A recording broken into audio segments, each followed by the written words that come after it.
지금 계속해서 임마누엘이라는 제목으로 말씀을 선고하고 있습니다. 지난주에는 하나님 편에서 임마누엘이라고 하는 그 의미가 무엇인지를 우리가 살펴보았는데요. 그것은 하나님께서 만세전에 작정하시고 그 계획하셨던 것이 역사 속에서 온전히 실현되어지고 성취되어지는 것으로 하나님께서 영광을 취하신다 하는 의미에서 임마누엘을 보았습니다. 자, 그러니까 주 예수 그리스도께서 이 땅에 오셔서 그의 이름을 천사의 고지에 의해서 드러내게 되셨는데 그 이름이 무엇인고 하니 임마누엘이라 그렇게 말씀을 했습니다. 주님의 이름을 드러내는 데에는 아무래도 분명하게 그 의미가 있고 분명히 목적이 있고 뜻이 있으리라고 그렇게 여겨질 수 있습니다. 예수 그리스도께서 임마누엘로 이 땅에 오셨다고 하니까 결과적으로는 궁극적으로는 예수 그리스도께서 마침내 이루실 사역 또한 임마누엘이 되리라는 것은 우리가 굳이 깊은 사고를 하지 않더라도 쉽게 깨달아질 수 있는 진리일 수 있습니다.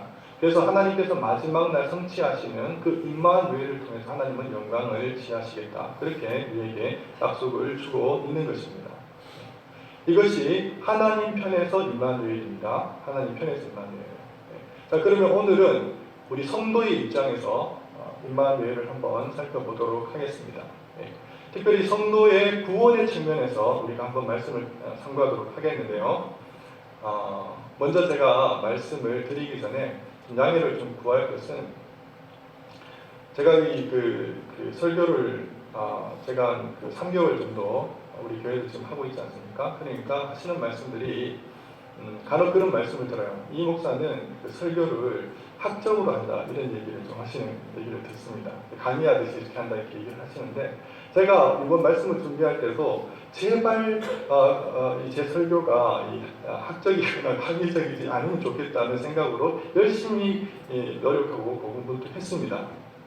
그런데 강의를 만들어 보고 보니까 또한 여전히 설교안을 만들어 놓고 보니까 여전히 강의 아니라는 겁니다. 그래서 제가 여러분에게 오늘 그 말씀을 전할 때에 조금 딱딱하고 그리고 전문적인 용어가 좀 나오더라도 여러분들이 좀 너그러운 마음으로 좀 양해를 해주시고 들어주시면 감사하겠습니다. 지금 제가 말씀을 드리려고 하는 것은 뭐냐면 구원에 관한 하나님 진리의 말씀을 전합니다. 그래서 이를 우리는 구원론 그렇게 얘기를 하죠. 구원론. 그래서 전반적으로 구원론에 관해서 좀 훑어볼 것이고 그에 관련된 정말 어떻게 보면 구원의 우리 성도들 가운데 10년 가운데 역사하는 이 구원이라고 하는 것과 어떻게 예수 그리스도 임마누엘이 깊은 연관을 가지며 또는 어떻게 그 하나님과 함께 하신다고 하는 그 자체가 어떤 우리에게 유익을 주고 또 혜택을 주는지를 우리가 한번 살펴보고자 하는 것입니다. 자, 성경은 우리에게 구원에 대해서 말씀을 할 때 단지 우리가 주님 앞에서 거듭났다, 태어났다 하는 것으로 끝나지 않습니다. 구원은 다양한 측면과 양면이 있는데 구원은 특별히 우리가 처음 그리스도 앞에서 태어나는 것부터 출발을 해서 마치 우리가 아이가 모태에서 태어나서 그죠? 어린아이가 되고 또 유소년기를 지나서 또 장년기를 지나서 성인이 되는 것처럼 그런 과정들을 꾸준하게 거쳐 나간다고 성경은 우리에게 일러주고 있습니다. 자, 그래서 성경은 우리에게 태어나는 성도가 영적으로 태어나는 시기가 있다고 그렇게 말씀을 주고 있고 영적으로 태어난 성도는 어떻게 되느냐 하면 하나님의 말씀을 따라서 우리 심령 가운데 하나님의 말씀이 심겨짐으로 말미암아 더욱더 성장하고 자라나면서 성숙해지는 과정들을 겪어 나간다고 그렇게 말씀을 하고 있습니다. 뿐만 아니라 이제는 마지막에 우리의 생이 다하는 마지막 날 하나님을 만나 뵈올 그날에 우리는 영화의 단계에 이르게 된다. 그렇게 말씀을 주고 있는 것입니다. 자, 그래서 우리는 처음 태어나는 그 시점 무엇이라고 얘기하느냐니까 중생이다. 그렇게 말씀을 하고 있죠. 중생. 다시 태어난다는 것입니다. 다시 태어난다. 자, 그럼 우리가 성장합니다. 주님의 그 성결함과 그 정결함을 따라서 우리가 자라나고 성숙하게 되는데 이것은 무엇이라고 성경은 얘기합니까? 이것을 성화다. 그렇게 얘기합니다. 성화. 그리고 우리가 성화의 과정을 겪어가면서 우리가 환난과 시련과 핍박과 고난들이 있는데도 불구하고 끊임없이 하나님의 그 능력의 팔로 말미암아 우리의 믿음과 우리의 신앙을 지켜주고 보존해 줍니다. 이것은 무엇이라고 얘기하냐니까 견인이다 그렇게 말합니다. 견인. 그리고 마지막 날 주님 앞에 배울 때 하나님의 영광 가운데 가게 되는데 이것을 우리는 영화다 그렇게 말을 하고 있는 것이죠. 자, 그러면 성도의 구원의 어떤 전 과정과 단계를 우리가 살펴볼 때 중생이 있고 그리고 성화가 있고 견인이 있고 영화가 있는데 이 중생과 성화와 그리고 견인과 영화가 어떻게 이 임마누엘이라고 하는 것과 직접적인 연관을 갖고 있고 밀접한 관계를 갖고 있느냐 하는 것입니다. 이것을 우리는 말씀을 통해서 살펴보기를 원합니다. 주님께서 말씀하신 것처럼 사람은 거듭나지 아니하면 하나님의 나라를 볼 수가 없습니다. 주께서 말씀하십니다. 진실로 진실로 내게 이르노니 사람이 거듭나지 아니하면 하나님 나라를 볼 수 없느니라. 이렇게 말씀하고 있습니다. 사람은 다시 태어나야 합니다. 거듭 태어나야 하는 것입니다. 한번 우리가 태어났는데 어떻게 다시 태어날 수가 있단 말입니까?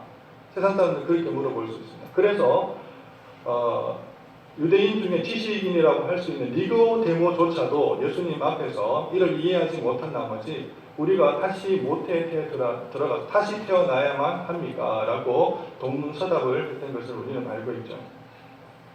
그렇습니다. 인생은 하나님 앞에서 다시 태어나야만 합니다. 허물과 죄로 죽었던 죄인들이기 때문에 인생은 영적으로 새롭게 태어나지 않는다면 구원받아 하나님의 새로운 피조물로서 하나님 존전 앞에 나아갈 수 없게 되는 것입니다. 그래서 바울 사도는 이렇게 말하고 있습니다. 긍휼에 풍성하신 하나님이 우리를 사랑하신 그 큰 사랑을 인하여 허물로 죽은 우리를 그리스도와 함께 살리셨고 라고 말씀을 주고 있습니다. 죽었다가 살아나는 성도의 중생을 오늘 본문의 말씀은 분명히 언급을 하고 있는데요. 우리 신명 가운데 놀라운 대격변의 역사들이 나타나는 것입니다. 우리가 허물과 죄로 죽은 존재예요. 죽은 존재. 세상 사람들은 어떻게 생각할지 모르지만 우리는 하나님 앞에서 호흡하고 있고 생각하고 있고 말하고 있지만 신명 가운데서는 우리가 이미 죽어 있는 존재라고 하는 것입니다. 그러나 주님 앞에서 우리가 거듭 태어나는 놀라운 역사들이 일어나게 되는데 이것은 마치 우주 만물이 창조되어졌던 첫 창조보다 더 놀라운 기적이 우리 신명 가운데 새로운 창조로 나타나고 드러나게 되는 것입니다. 그런데 보십시오. 오늘 말씀을 보니까 죽었다가 다시 살아나는 우리 성도에게 있어서 놀라운 역사가 나타나는데 이 죽음에서 다시 살아나는 거듭남의 역사 가운데 그 모토 가운데 그 근간 가운데 무엇이 있느냐 하니까 그리스도와 함께 살리셨다고 하는 말씀이 기록되어 있는 것을 볼 수가 있습니다. 우리가 살아났습니다. 우리가 거듭나는데 이 거듭남이 어떻게 일어나는가? 하나님의 말씀으로 하나님의 능력으로 우리가 다시 태어나게 되어지는데 그 거듭남이 무엇을 통해서 가능하다고 성경은 우리에게 말씀하고 있냐니까 무엇이라고 말씀하고 있습니까? 그리스도와 함께 그리스도 안에 있을 때 그분과 우리가 하나가 되었을 때 그때의 놀라운 역사가 일어나는데 우리가 거듭나게 되어지는 은혜를 입는다고 하는 것입니다.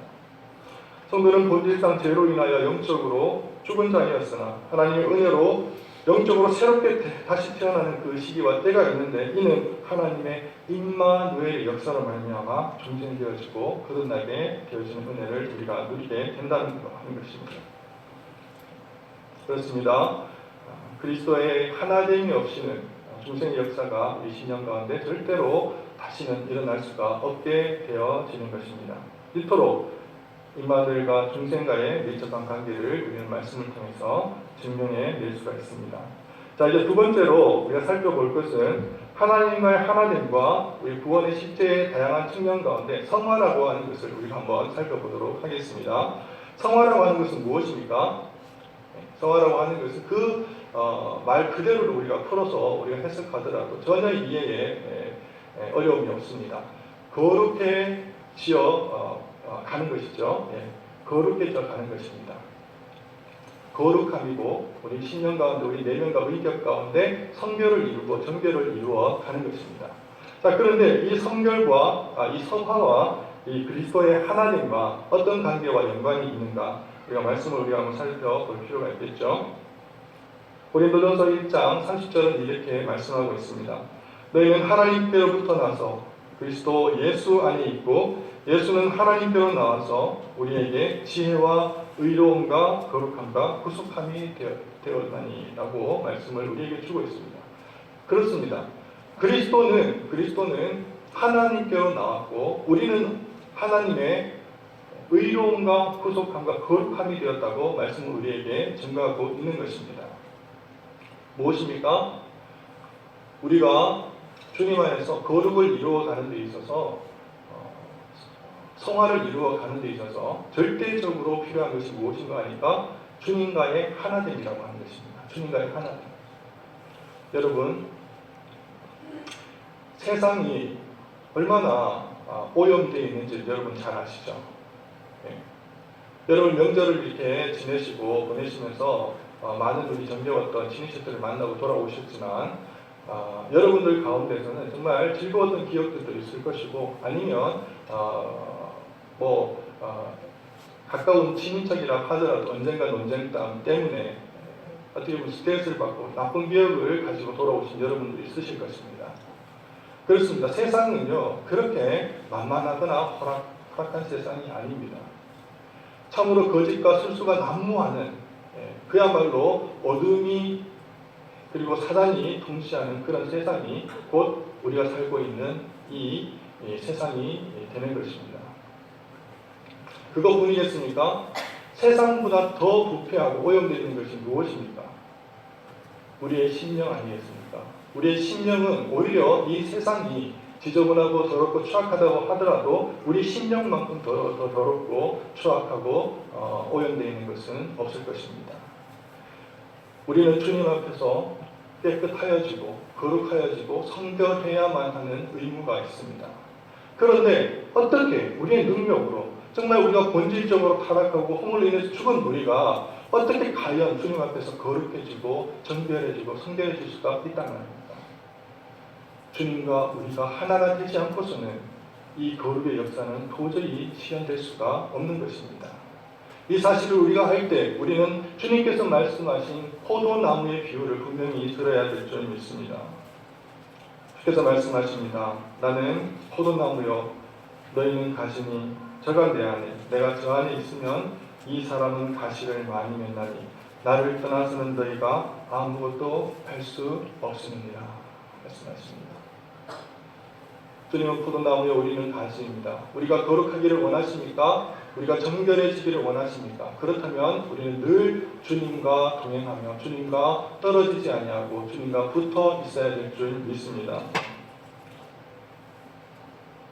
자, 이제 세 번째로 우리가 살펴볼 것은 또 다른 성도의 그 구원의 사역의 삶에 있어서의 다양한 국면 가운데 이 견인이라고 하는 것이 있습니다. 그렇죠? 견인이 있습니다.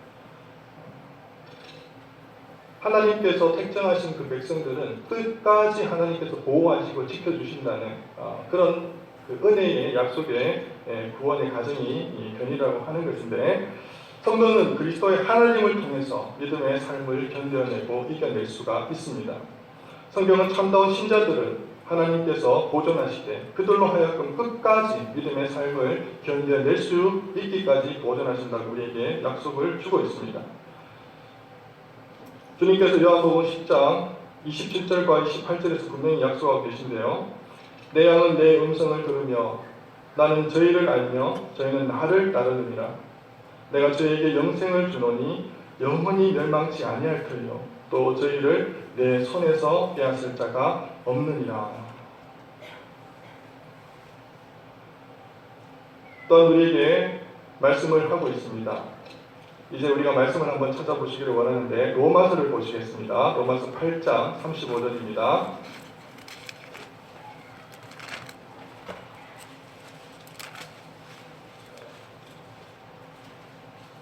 로마서 8장 35절 이하의 말씀입니다.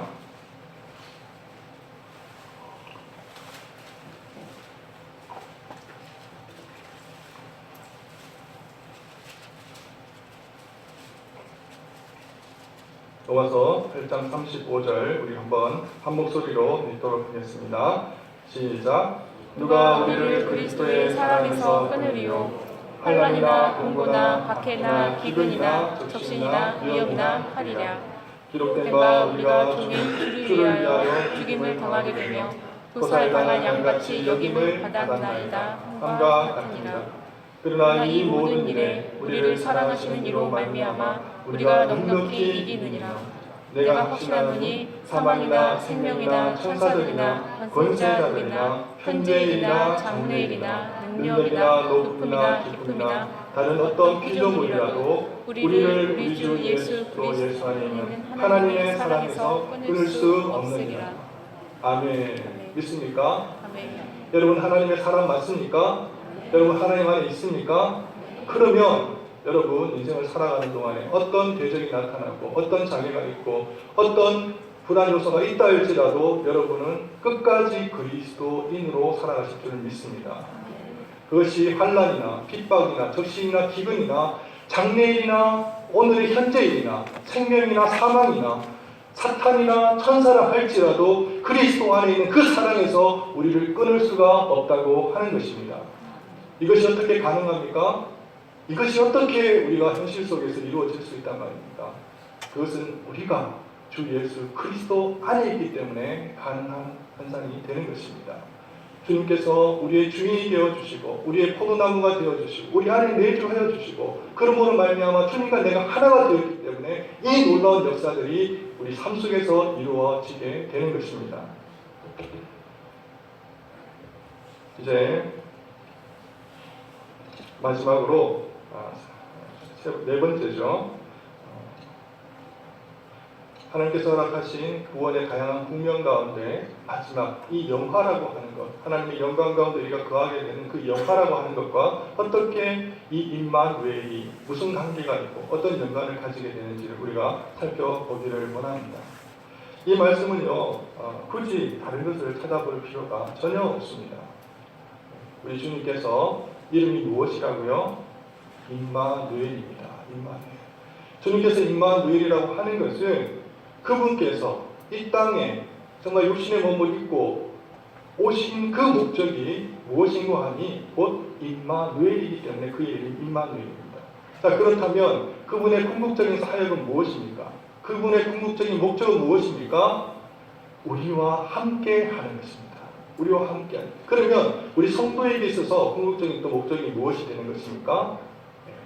임마누엘. 우리가 영원히 정말 삼위 하나님의 성삼위 하나님의 그 사랑의 공동체 가운데 우리가 초대되어져 동참케 되어짐을 말미암아 누리기는 놀라운 사랑의 교제가 우리 성도의 영원한 목적이 되고 영광이 되는 것입니다.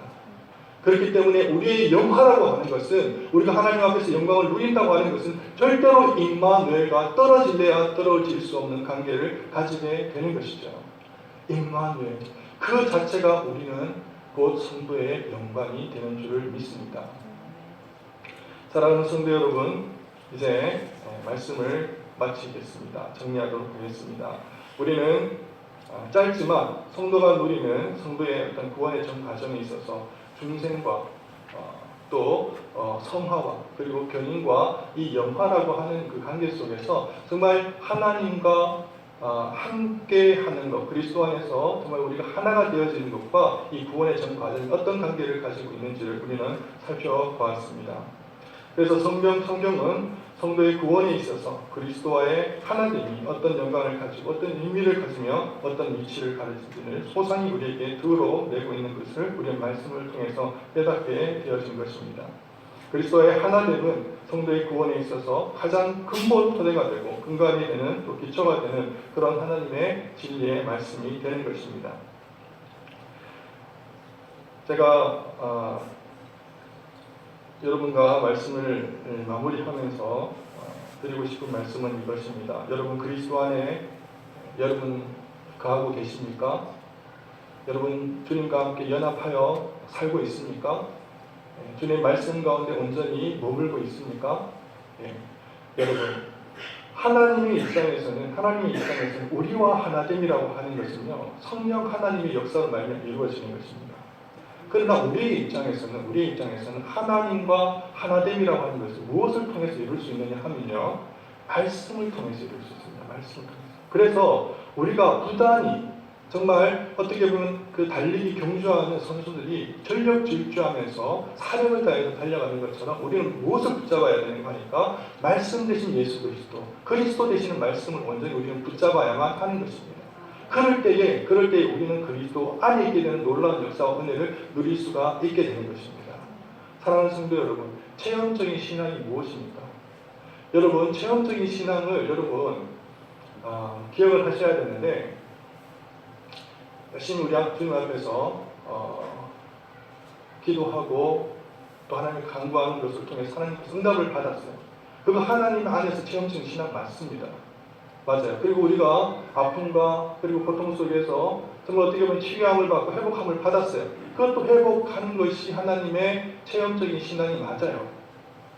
그러나 우리가 성경이 얘기하고 있는 그것은 어떻게 보면 하나님의 우리 심령 가운데 역사하시는 체험에 있어서 반면이고 일면일 뿐이지, 그것이 우리의 그 하나님의 무궁하신 우리를 통해서 역사하시는 그 체험에 있어서는 작은 조각에 불과하다는 것을 여러분 기억을 하셔야 됩니다.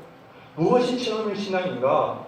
구원의 전 과정을 우리가 스펙타클한 그 조망과 전망을 가지고 내가 어느 곳에서 하나님을 만나고 있고 어떻게 성장하고 있고 내가 어떻게 거룩히 저 가고 있는지 내 내면 속에서 내 인격 속에서 만나고 깨달아지는 것, 이것이 바로 우리 성경이 얘기하고 있는 체험적인 신앙이 된다고 하는 것입니다. 사랑하는 성도 여러분, 오순절에서 얘기하는 체험이 있고요, 우리 장로교에서 얘기하는 체험이 있습니다. 오순절이 강조하는 것은 무엇이냐면 성령의 은사예요.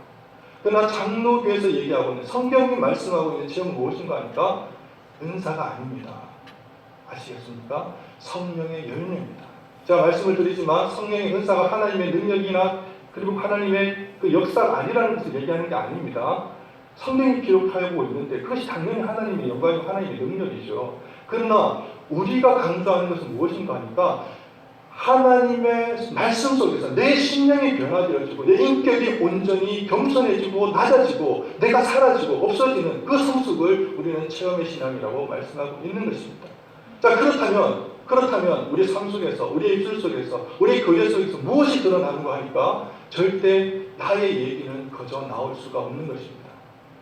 정말 하나님 앞에서 체험적인 신앙을 아는 사람은 내 자신을 드러내는 일을 삼가하게 되어 있다는 것입니다. 그러면 누구만이 드러나게 되겠습니까? 오로지 유일하게 우리 주 예수 그리스도만이 드러나는 그 입술이고 그 증거고 그 간증의 삶을 우리는 살아가게 되어 있는 것입니다. 이것이 말씀하는 체험적인 신앙인 것입니다. 사랑하는 성도 여러분, 임마누엘을 여러분 경험하고 계십니까? 하나님께서 우리와 함께 하신 우리 궁극적인 목적이래요. 우리 또한 그렇다면 임마누엘이 삶의 신앙의 궁극적인 목적이 되어야 되지 않겠습니까? 그러면 우리는 무엇으로 살아갈 수가 있습니까? 온전히 주의 말씀을 따라서 예수의 영광을 바라보면서 그분만을 드러내는 삶으로 우리는 임마누엘의 삶을 살아가는 줄 믿습니다. 그런 삶을 살아가실 수 있는 저와 여러분 되시기를 바랍니다. 기도하시겠습니다. 사랑하여 풍성하신 하나님 아버지 감사합니다. 온전히 주님만을 바라보게 하여 주시고 우리의 구원의 전 영역의 산 가운데서 국면 가운데서 우리 주 예수 그리스도 하나됨이 얼마나 깊은 은혜이고 영광인 것을 늘 바라보게 하시고 말씀 속에서 그리스도 영광을 바라보며 주님만을 따라갈 수 있는 사랑하는 우리 모든 성도님들 될 수 있도록 주님 축복하여 주시옵소서. 감사를 드리며 우리 주 예수 그리스도 이름으로 기도를 드립니다. 아멘. 우리 다 함께 321장 찬양하면서 하나님께 공헌님을 드리겠습니다.